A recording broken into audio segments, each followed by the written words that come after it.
Guys, మీకు ఈరోజు ఒక వెరీ ఇంట్రెస్టింగ్ హారర్ స్టోరీ చెప్తాను, వినండి. ఇది మా ఫాదర్ నాకు చెప్పిన స్టోరీ, ఆయన సొంత స్టోరీ అనమాట. సొంత స్టోరీ అంటే ఆయనకి జరిగిన story. Okay, so this was way back in 2018, sorry, when he was 18 years old. ఆయన మా ఊరు వచ్చి తిరుపతి దగ్గర. సో అక్కడి నుంచి బెంగళూరుకి వెళ్ళిపోయారు. బెంగళూరుకి ఎందుకు వెళ్ళారు? వాళ్ళు అక్కని బెంగళూరులో ఇచ్చి పెళ్లి చేస్తారు బిజినెస్ మ్యాన్కి. సో అక్కడ ఈయన కూడా షిఫ్ట్ అయిపోయారు పని నేర్చుకోవడానికి. సో ఏదైనా 4 పైసలు సంపాదించడానికి. ఇక్కడ ఊర్లోనే ఉంటే పొలాల మధ్యన అక్కడ తిరుగుతూ అంతగా చదువుకోలేదు కూడా. 10th వరకేమో చదువుకున్నారు. సో బెంగళూరుకి వెళ్ళిపోయారు. బెంగళూరుకి వెళ్ళిపోయి అక్కడ ఒక గార్మెంట్ ఫ్యాక్టరీలో జాయిన్ అయ్యారు. జాయిన్ అయ్యి అక్కడ పని నేర్చుకున్నారనమాట. సో ఆయనకి అందుకనే టైలరింగ్ వర్క్ కూడా చాలా బాగా వచ్చు. సో అక్కడ పనిచేసేటప్పుడు ఆయన చాలామంది ఫ్రెండ్స్ని వీళ్ళందరినీ, ఈయనకంటే కూడా యాక్చువల్లీ బికాస్ వాళ్ళు ఆల్రెడీ బెంగళూరులోనే ఉండడం, చాలా రోజుల నుంచి పనిచేయడం వల్ల కైండ్ ఆఫ్ వెల్ ఆఫ్ ఇలాంటి ఫ్రెండ్స్ చాలామంది అయ్యారు. అప్పట్లోనే బుల్లెట్, ఎస్డి ఇవన్నీ పెట్టుకొని తిరిగేవాళ్ళు. ఈయన కూడా దాన్ని తీసుకొని ఊర్లోకి వచ్చేటి ఇలాంటి పనులు చేసేవారు అనమాట. మంచి రిచ్ ఫ్రెండ్స్. సో ఈయన అక్కడ వర్క్ చేసేవాడు. వర్క్ చేసి 1 నెలకు 2 నెలలకు ఒకసారి ఊరికి వచ్చేవాడు అనమాట. ఊరికి వచ్చి ఇక్కడ ఏమున్నాయో పనులు అవి చూసుకునేది. ఈయన ఎంజాయ్ చేసేది మామూలుగా ఈయన ఫ్రెండ్స్ అలాగా. మళ్ళీ రిటర్న్ వెళ్ళిపోయేది అనమాట. మా ఊర్లో ఒక విధంగా చెప్పాలంటే one of the persons who went to Bengaluru. చాలా తక్కువ మంది చెన్నై లేదా బెంగళూరు వెళ్ళి పనిచేయడం. ఈయన బెంగళూరులో పనిచేసేవాడు. సో హ్యాపీ, లైఫ్ స్టైల్ బాగుండేది, ఏంది బాగా సంపాదించేవాడు. ఒకసారి ఊరికి వచ్చి ఉన్నప్పుడు సడన్గా వాళ్ళ ఫ్రెండ్ని కలవడానికి వెళ్ళడం తిరుపతిలో. అక్కడ అతను ఏదో పని చెప్తారనమాట. పని అంటే హెల్ప్ అడుగుతాడు, ఒక హెల్ప్ కావాలి నాకు. సో ఇప్పుడు దీనికి వెళ్ళాలి, బెంగళూరుకి వెళ్ళాలి అంటారు. బెంగళూరుకి ఎలా వెళ్ళేది? ఇప్పుడే వచ్చాను, ఇంకొక 5 days ఉండేసి తర్వాత వెళ్తున్నాను అంటే, లేదు ఇప్పుడే వెళ్ళు, క్లయింట్ డబ్బులు ఇస్తున్నాడు, so you will also earn some money, all you have to do is car తీసుకొని వెళ్ళాలి అనేసి అంటాడు. ఓకే, అప్పట్లో అంబాసిడర్ కార్ ఉండేది. ఈయనకి డ్రైవింగ్ అంటే ఇష్టం. అప్పటికి ఈయనకి ట్రక్ డ్రైవ్ చేయడం ఇవన్నీ వచ్చు. మా రిలేటివ్స్లో వాళ్ళ పెదనాన్న చిన్నాన్న వాళ్ళ దగ్గర ఉండేది ట్రక్. వాళ్ళు ట్రక్ బిజినెస్లో ఉండేవాళ్ళు. సో ఈయన తోడుగా వెళ్ళేవాడు లోడ్కి. అలా వెళ్తూ డ్రైవర్ని అడిగి నాకు కొంచెం ఇక్కడి నుంచి కొంచెం దూరం డ్రైవ్ చేసి అలా నేర్చుకున్నాడు. సో ఉండింది, డ్రైవింగ్ లైసెన్స్ కూడా తీసుకున్నారు. సో కార్ తీసుకుని వెళ్దామని చెప్పేసి, ఓకే డ్రైవ్ చేయడం ఓకే, ఏదో పెడతారు, సామాన్లు పెడతారు కదా, సరే తీసుకుని వెళ్దాము అని అనుకుంటారు. ఓకే, కారు తీసుకుంటారు. తీసుకొని ఒక చోటుకి వెళ్తారు. క్లయింట్ దగ్గర నుంచి లగేజ్ పికప్ చేసుకోవడానికి. లగేజ్ ఏంటంటే ఒక మనిషి చనిపోతే ఆ మనిషిని ఫుల్గా చుట్టేసి క్లాత్లో తీసుకెళ్ళి బెంగళూరులో డెలివరీ చేయాలి. ఏమంటే అతను ఇక్కడ చనిపోయారు, వాళ్ళంతా బెంగళూరులో ఉన్నారు అనుకుంటాను. సో బెంగళూరులో తీసుకెళ్ళి డెలివరీ చేయాలంట. So that was the delivery. చూశాడు, ఇదేంట్రా ఇది, నన్ను డెడ్ బాడీని తీసుకెళ్ళమంటున్నావు అనేసి అంటే, లేదురా, సో పాపం వాళ్ళు అనేసి, నువ్వు తీసుకెళ్ళచ్చు కదా అంటే, నాకు పనులు ఉన్నాయి, లేదంటే నేనే వెళ్ళింటాను, నిన్నెందుకు ఇబ్బంది పెడతాను అని చెప్పి వాళ్ళ ఫ్రెండ్ బాగా ఎస్కేప్ అయిపోయాడు. సరే కార్ తీసుకుని ఓకే అని చెప్పేసి లోడ్ చేసుకొని బ్యాక్ సీట్లోనే, ట్రంక్లో కూడా కాదు, బ్యాక్ సీట్లో వేసుకొని వెళ్ళిపోయాడు. అన్లక్ ఏంటంటే ఎక్కడ మధ్యలో ఎక్కడ పోలీస్ చెకప్లు అలాంటివి లేదు. సో ఐ థింక్ దానికి ఏదైనా అరేంజ్ చేసి ఉంటారు, ఐ డోంట్ నో. ఆయన నాకేం అంతగా షేర్ చేయలేదు. సో ఈయన తీసుకొని వెళ్తున్నారు. అప్పట్లో రోడ్లు ఇప్పటిలాగా ఉండేది కాదు. తిరుపతి బెంగళూరు రోడ్ ఇప్పుడు ఎంత బాగుంటుందో అప్పుడు అలా ఉండేది కదా. ఇప్పుడు కూడా అంత సిమెంట్ రోడ్లు వేసి గబ్బు చేశారు, బట్ స్టిల్ అప్పట్లో అది కూడా ఉండేది కాదు. ఉన్న రోడ్లు కాస్త అక్కడ ఇక్కడ పాట్ హోల్స్ ఇవన్నీ ఉండేది. సో ఈయన నిదానంగా వెళ్ళాలంటే, అప్పుడు కార్లో వెళ్తే కూడా 7-8 hours పడుతుంది అని ఆయన చెప్పేవాళ్ళు. సో ఈయన తీసుకొని వెళ్తున్నారు. తిరుపతి నుంచి చిత్తూరు వెళ్ళాడు. చిత్తూరు నుంచి పలంనేరు దగ్గరికి వెళ్ళాడు. బాగా టైర్డ్ అయిపోయాడు, బికాస్ ఈ started around 8 PM night. So తీసుకొని అక్కడికి వెళ్ళేసరికి నైట్ 11:30, 12 దాకా అయిపోయింది. అక్కడ ఒక డాబా టైప్ అనమాట. డాబా కూడా కాదు, డాబా పక్కన ఒక చిన్న షాప్ ఉండింది.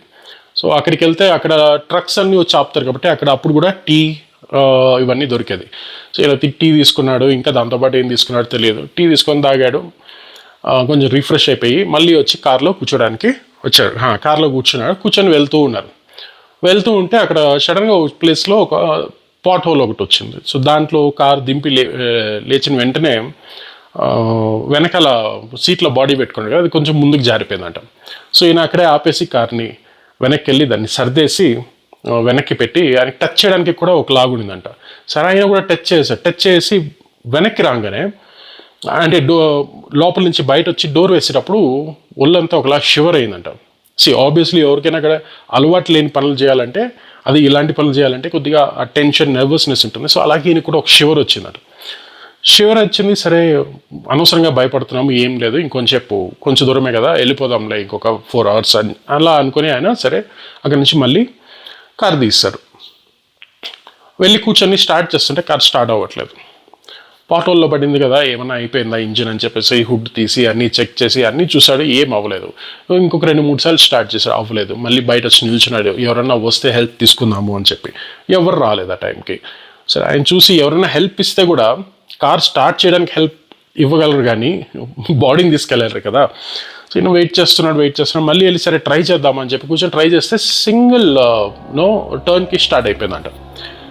సరే ఏదైనా రేడియేటర్ ఏమైనా హీట్ అయిపోయి ఉంటుంది, సంథింగ్ ప్రాబ్లం. అప్పట్లో ఎక్కువ మెకానికల్, అప్పుడు ఇన్ఫర్మేషన్ కూడా వచ్చేది కాదు. ఇప్పుడు మనకి డిజిటల్ డిస్ప్లేలో ఇది ప్రాబ్లం అని వచ్చినట్టు అప్పుడు అలా ఉండేది కాదు.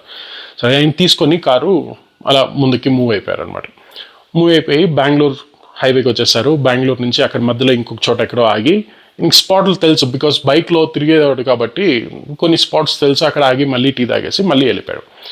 సో మార్నింగ్ అరౌండ్ 5:30, 4:35 ఆ టైంకి వెళ్ళి డెలివర్ చేసి తిరిగి వాళ్ళ ఇంటికి వెళ్ళిపోయారు అనమాట. ఈయన బాగా టైర్డ్ అయిపోయాడు బికాజ్ అనుకోలేదు నైట్ డ్రైవ్ అని, రెస్ట్ తీసుకోలేదు. వాళ్ళ ఫ్రెండ్ని తీసుకొని వాళ్ళ ఫ్రెండ్ని కలుస్తాడని, కలిస్తే ఈ పని చెప్తాడని తెలియదు. సరే తీసుకొని వెళ్ళిపోయాడు, వాళ్ళ ఫ్రెండ్ అడిగాడు కాబట్టి. సో ఈయన బాగా టైర్డ్ అయిపోయి ఉన్నాడు. టైర్డ్ అయిపోయిన మనిషి ఆ పొలంనేరు దగ్గర ఉంది కదా, అక్కడికే టైర్డ్ అయిపోయాడు కాబట్టి కొంచెం ఫ్రెష్ అవుదామని చెప్పి ఆపాడు. అక్కడి నుంచి ఇంకా బాగా టైర్డ్ అయిపోయాడు. సో ఆల్మోస్ట్ కళ్ళు మూసుకుపోతాయి అనిపించేటట్లు ఉన్నిందంట. తీసుకొచ్చి బాడీ డెలివరీ చేసి మళ్ళీ వాళ్ళ అక్క వాళ్ళ ఇంటికి వచ్చేసారు. వాళ్ళ అక్క షాక్. వాళ్ళ అక్క అంటే మా మేనత్త. ఆవిడ షాక్ అయిపోయారు. అంటే అదేంట్రా ఇప్పుడే వచ్చేసావు, నువ్వు వారం తర్వాత కదా రావాల్సింది అంటే, లేదు పని ఉంది అందుకే వచ్చేసాను, కానీ ఈయన ఇంట్లో చెప్పలేదు, ఎందుకు అనేది తిడతారు ఇంట్లో అని చెప్పేసాను. సరే ఓకే వచ్చేసారు కదా, వెళ్ళి కాలు చేతులు కడుక్కొని రా తింటూ అనేసాను. లేదు అలాగే పెట్టే అనేసి అంటే ఆవిడ ఆ రోజు నాన్ వెజ్ చేసినారు. సో ర్యాండమ్గా చేసుకుంటూ ఉంటారు, కొన్ని రోజులు వదిలేసి మిగతా రోజుల్లో ర్యాండమ్గా చేస్తూ ఉంటారు. వెళ్ళి కూర్చున్నాడు తినడానికి, తింటూనే ఉన్నాడంట. తింటున్నాడు. మామూలుగానే ఇంట్లో మా అత్త వాళ్ళతో పాటే ఉండేవాడు కదా, సో అందరికంటే ఈయన కొద్దిగా ఎక్కువే తినేవాడు బికాస్ వెళ్ళి బాగా కొద్దిగా హార్డ్ వర్క్ ఉండేది, బయట తిరిగేది ఎక్కువ. సో తింటున్నాడు, బట్ అన్యూజువల్గా తింటున్నాడంట. మా అత్త చూసి అరే ఫస్ట్ ఆఫ్ ఆల్ ఇతనికి అనుకొని మనం చేయలేదు వంట, వీడు మధ్యలో వచ్చేసాడు, ఇప్పుడు పెడుతున్నాం మిగతా వాళ్ళకి పెట్టాలి కదా అని చెప్పేసి ఆమె టెన్షన్. 4 పిల్లలు ఉండేవాళ్ళు ఆవిడికి కూడా, అంటే ఇప్పుడు ఉన్నారు, అప్పుడప్పుడు క్లాస్ తీసుకుంటుంటారు మాకు. సో ఆవిడ చూసారు కొద్దిసేపు తర్వాత ఆ గిన్నె అవన్నీ తీసి పక్కన పెట్టేశారు. ఆయన కూడా ఏం మాట్లాడకుండా వెళ్ళిపోయి చేయడుకొని వెళ్ళి పడుకునేశాడు. ఆఫ్టర్ సమ్ టైం లేచాడంట, బయట వెళ్ళాడంట, ఎక్కడికి వెళ్ళాడో తెలియదు. మళ్ళీ నైట్ వచ్చాడు, మళ్ళీ తినేసి మళ్ళీ పడుకున్నాడంట.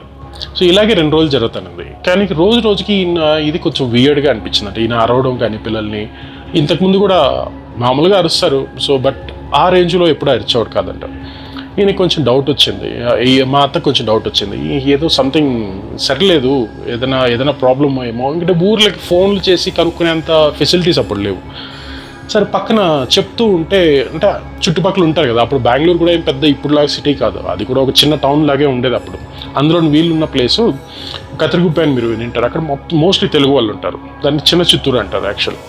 సో అక్కడికి వెళ్ళి అక్కడ పక్కన వాళ్ళతో మాట్లాడుతున్నప్పుడు ఎందుకో వాళ్ళకి క్లిక్ అయింది. నైట్ అంతా జర్నీ చేశాడు, కార్లోనే వచ్చాడు, బస్సులో వస్తే వేరే విషయం, ఈయన కార్లో వచ్చాడు. అదంతా అడవిలాగా ఉంటుంది ఆ రోడ్ అంతా, ఎక్కడేమైనా ఆపాడేమో. సో ఒకసారి ఎందుకైనా గుడికి తీసుకెళ్ళి మామూలుగా పూజ చేయించు, నీళ్ళు చల్లించు అంటారు, నీళ్ళు చల్లుతారు ఆంజనేయ స్వామి గుడిలో.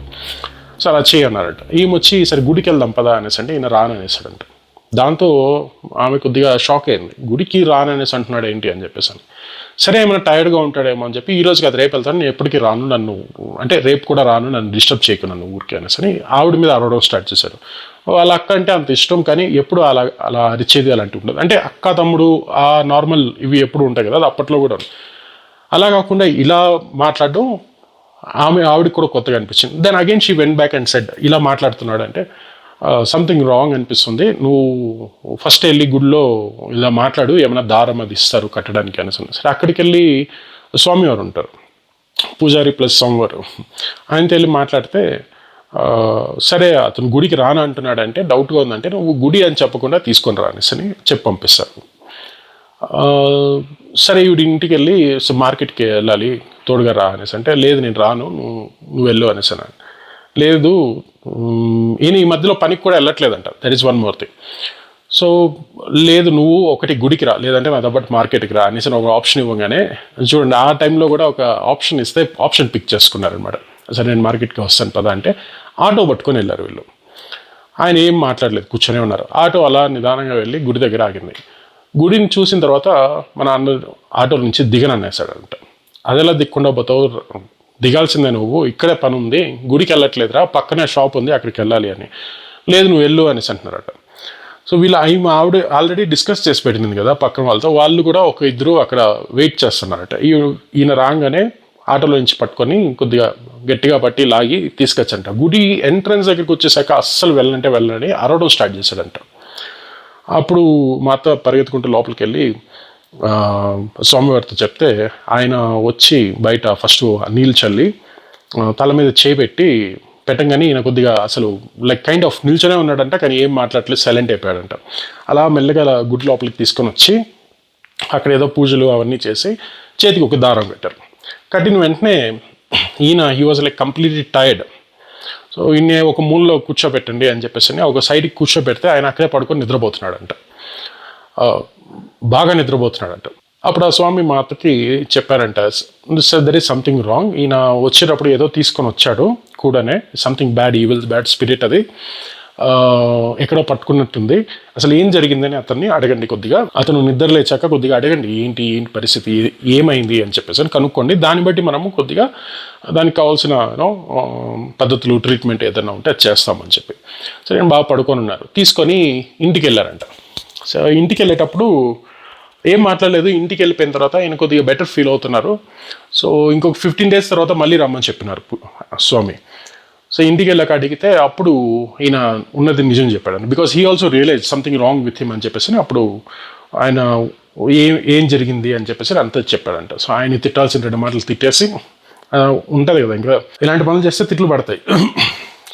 సో తిట్లు తీసుకున్నాడు, ఆయన సైలెంట్గా ఉన్నాడు. ఈయట మళ్ళీ నెక్స్ట్ డే వెళ్ళి ఇది విషయం ఇలా జరిగింది అని చెప్తే ఆయన, so since it is like అప్పుడే చనిపోయిన వ్యక్తిని తీసుకొచ్చాడు. చనిపోయిన వాళ్ళకి మామూలుగా ఏం జరుగుతుందో ఏమో తెలియదు, వాళ్ళతో ఏం జరుగుతుందని వాళ్ళకే తెలియదు. అలాంటి పరిస్థితుల్లో ఇలాంటి వాళ్ళు ఎవరైనా తోడుగా ఎంత దూరం జర్నీ చేశారు, అది నైట్లో ఎక్కడెక్కడ ఆగింటాడు. So looks like made a connection, అందువల్ల అంత ఈజీగా వదిలేదు. ఇప్పుడు కూడా చుట్టుపక్కలే ఉంటుంది, బట్ బికాస్ దారం ఇచ్చాం కాబట్టి ఇది విషయం. సో ఇంకా కొన్ని దారాలు ఇచ్చి ఇంట్లో వాళ్ళకి కూడా ఇచ్చి మీరు కూడా కట్టుకోండి అని. సో 15 days తర్వాత రండి అని. ఆ లోపల చనిపోయిన అతనికి ఉంటారు కదా 11 days 15 days తర్వాత దినాలు అంటారు కదా, ఆ దినం జరిగిపోయి ఉంటుంది, తీసుకురండి అని. సో ఆ తర్వాత మళ్ళీ తీసుకెళ్లారంట 15 days తర్వాత. తీసుకెళ్తే అప్పుడు ప్రాపర్గా దానికి చేయాల్సిన పూజలు అవన్నీ చేసి ఆ దారం కట్టేశారు.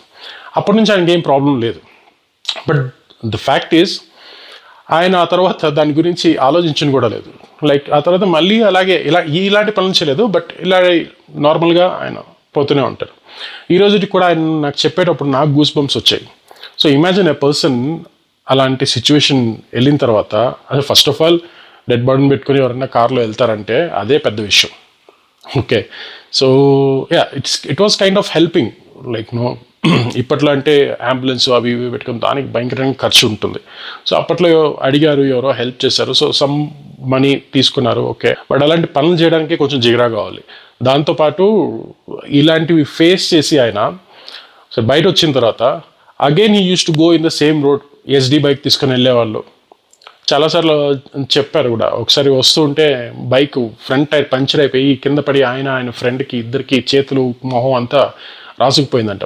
ఇలాంటి పనులన్నీ జరిగేటివి. సో ఇది చెప్తున్నా, నాకు అంత హారర్గా అనిపించకపోయినా, మీకు అంత హారర్గా అనిపించకపోయినా, జస్ట్ ఇమాజిన్ ఆ ప్లేస్లో ఉండి పరిస్థితి ఎలా ఉంటుంది అని చెప్పేసి. అందుకే అంటుంటారు ఇంట్లో వాళ్ళు కొన్ని పనులు చేయాలి, కొన్ని పనులు చేయకూడదు అని చెప్పేసి. దాన్ని మనం చాలా లైట్గా తీసుకుంటున్నాం బికాజ్ వీఆర్ మోడర్న్ అని చెప్పేసి. సిటీలో ఉన్నంత వరకు, బిల్డింగ్స్ మధ్యలో ఉన్నంత వరకు, జనాల మధ్యన ఉన్నంత వరకు మనకు అది తెలియదు. కానీ when you go to a remote place or like proper rural ప్లేస్లో ఉన్నప్పుడు, లేదా సెమీ అర్బన్ ప్లేస్లో కూడా ఉన్నప్పుడు కొంచెం జాగ్రత్తగా ఉండడం మంచిది.